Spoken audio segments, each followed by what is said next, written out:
Bukan sekali malah dua kali Ziad Zulkifli memecah rekod dunia bermula di balingan pertamanya dengan jarak 17.31 meter. Bagaimanapun, catatan itu dipadam atlet Ukraine Maxim Koval dengan balingan sejauh 17.34 meter selepas balingan kedua Ziad tidak melepasi jarak 17 meter.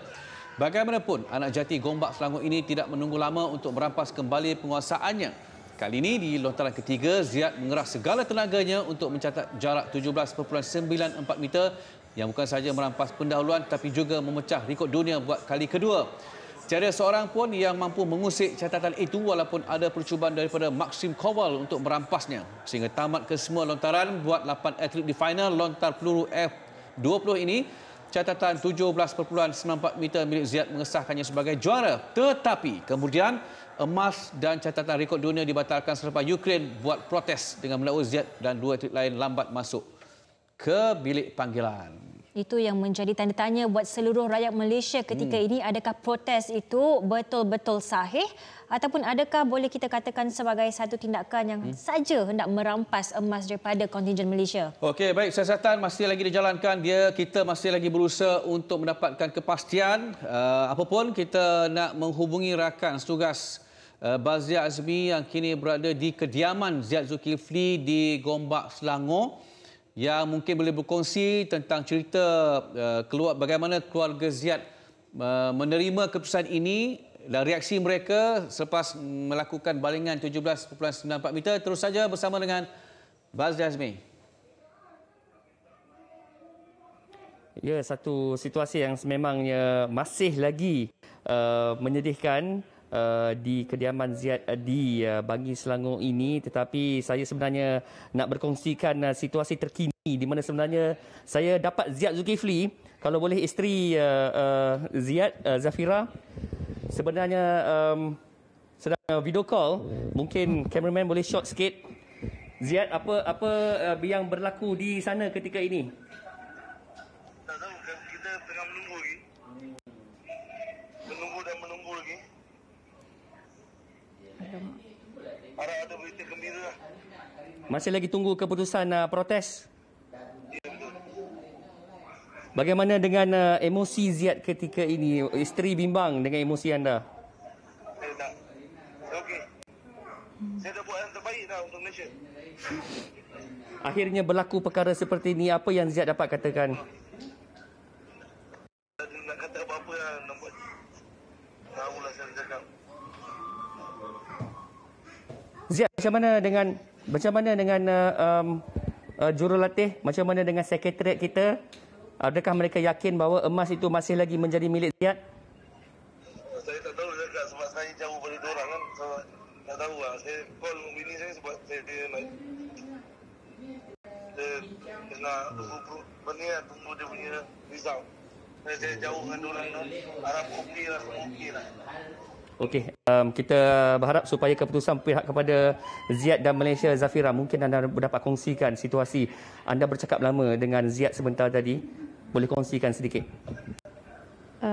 Bila saya dah nampak dia macam ni, alhamdulillah saya lega. Dia tak down sangat, dia relax, dia masih tenang lagi. Alhamdulillah.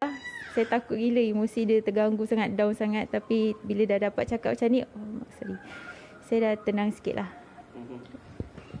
Situasi sebelum anda menghubungi Ziad Zulkifli di Tokyo, bagaimana? Saya nampak berbeza ketika meraihkan pingat emas. Apabila turning point itu berlaku, sekarang rasanya macam mana? Rasa apa yang rasa lega lah. At least dapat bercakap dengan suami. Okey, 5 bulan mereka terpisah. Kita mengharapkan keajaiban itu berlaku untuk Ziad Zulkifli. Saya nak berkongsikan situasi dengan Ibu Ziad sebenarnya. Tetapi sibuk di dapur. Mungkin boleh bercakap sedikit, Cik? Kerana individu ini antara yang awal menangis tadi selepas keputusannya tidak berpihak kepada Ziad. Doa seorang ibu. Anda baru solat sebentar tadi. Kongsikan doa apa yang makcik kirimkan. Tetaplah doakan supaya supaya kejayaan ini dapat pada Ziad lah. Itulah doa saya. apa itu je lah doa saya kepada semoga Allah tu makbulkanlah macam itulah. Ziyad ada menjanjikan apa-apa ke kalau dia menang di Tokyo ni? Ada, dia janji dengan kami dia akan membawa kami ke umrah lah. Dua keluarga lah, keluarga isteri dia dan keluarga kami lah, macam tu, satu keluarga. Macam tu, dua keluarga lah. Dia janjikan. Jadi masa dia kejayaan tu kami girang lah, dah berbincang dengan biasan saya ni. Kan? Alih-alih dah macam ni, saya pun tak tahulah. Saya doakan supaya dia ni lah berjaya lah. InsyaAllah kita doakan sama-sama supaya rakyat Malaysia juga mendoakan hasil daripada protes daripada Sekretariat Malaysia akan berpihak kepada Ziyad Zulkifli. Realitinya dan pasukan kebangsaan sedang menunggu hasil daripada protes itu dan kita harapkan ia menjadi U-turn berpihak semula kepada Ziyad dan Malaysia. Okey, Bazli, saya nak tanya, apakah sebenarnya kita sedang melakukan protes, saya faham, semua rakyat Malaysia juga sedang menunggu keputusannya. Tetapi apakah proses untuk pihak penganjur menerima bantahan daripada Malaysia itu masih lagi dibuka? Bermakna kita masih ada lagi ruang untuk buat bantahan ataupun sebenarnya sebaik saja Ukraine ditabal pemenang pingat emas, peluang untuk buat apa-apa bantahan pun sebenarnya dah tutup. Betul. Itu yang menjadi kebimbangan saya kerana apabila official result sudah keluar, realiti ni memang tak ada peluang. Tetapi kita juga berpandangan kepada apa yang berlaku sebelum itu, iaitu dipanggil dalam courtroom tetapi tetap dibenarkan untuk bertanding dan keputusannya sudah diperolehi. Kalau kita lihatkan kepada peraturan, sepatutnya Ziyad dan dua atlet tidak dibenarkan untuk bertanding jika benar dia menyalahi peraturan. Tetapi situasinya dia dibenarkan bertanding dan dah menang pingat. Kalau kita ambil situasi yang sama, walaupun Ukraine dah menang pingat emas dengan official result ketika ini, mungkin ada peluang untuk Malaysia. Kerana mereka menang dengan keputusan yang ajaib. Jadi kita ambil situasi yang sama, mungkin protes Malaysia memerlukan satu tindakan yang ajaib daripada Sekretariat Pertandingan. Okey, Bazli, seandainya lah kita dapat keajaiban ini dan akhirnya berpihak juga kepada Ziyad, selalunya lah, bukan selalu sebab benda ni jarang berlaku juga. Tapi melihat kepada situasi ini, pada pandangan Bazli, berapa lama baru kita boleh dapat tahu sama ada protes kita diterima ataupun ditolak?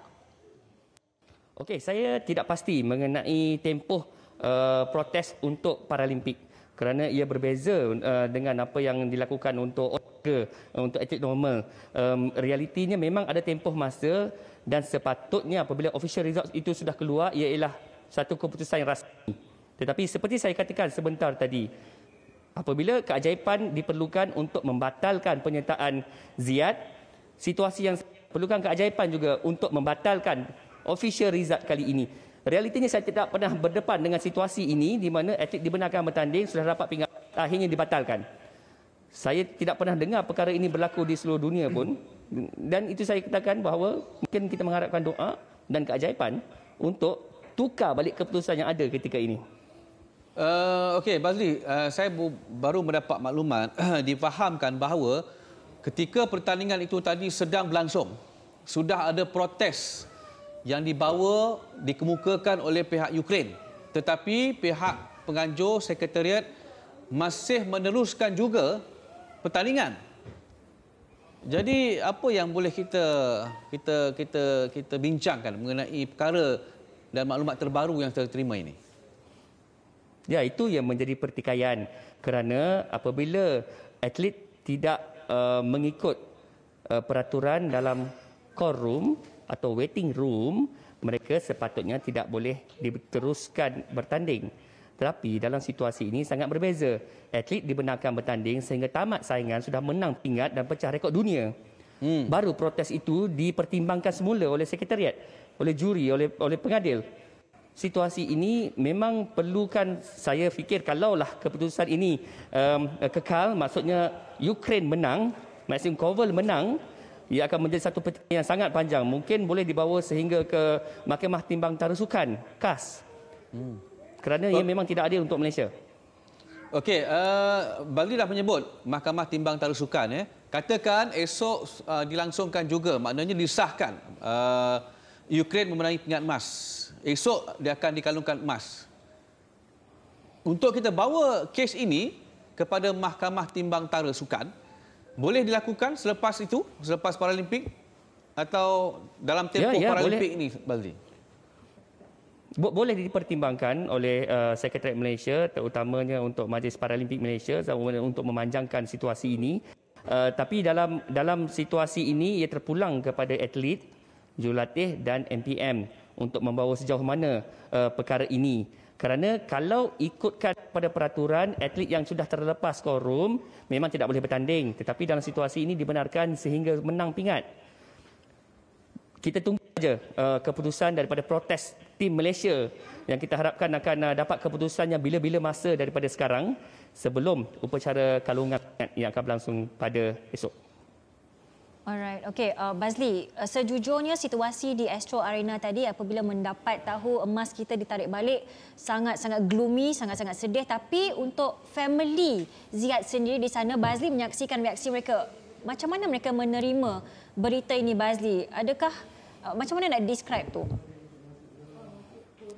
Saya yang seketika menjadi sebahagian daripada keluarga ini, saya sebenarnya kagum dengan semangat yang mereka miliki. Mereka bersatu hari ini semata-mata memberi sokongan kepada Ziyad Zulkifli. Setiap balingan yang Ziyad lakukan diiringi dengan doa, diiringi dengan laungan, diiringi dengan tenaga tambahan daripada ibu bapa mertua, daripada isteri, daripada anak-anak yang ada di sini. Dan saya dapat rasakan bahawa itu ialah apa yang diperlukan oleh seorang manusia untuk meneruskan hidup mereka. Sememangnya mereka sangat sedih ketika ini, keliru pun menguasai diri, banyak persoalan yang bermain di fikiran kerana menunggu protes daripada Sekretariat Malaysia, dan kita harapkan dalam masa yang terdekat ini dapatlah keputusannya. Tidak kiralah diterima atau ditolak, sekurang-kurangnya dapat melegakan tekanan yang dirasai oleh mereka sekeluarga. Okey, baik. Terima kasih,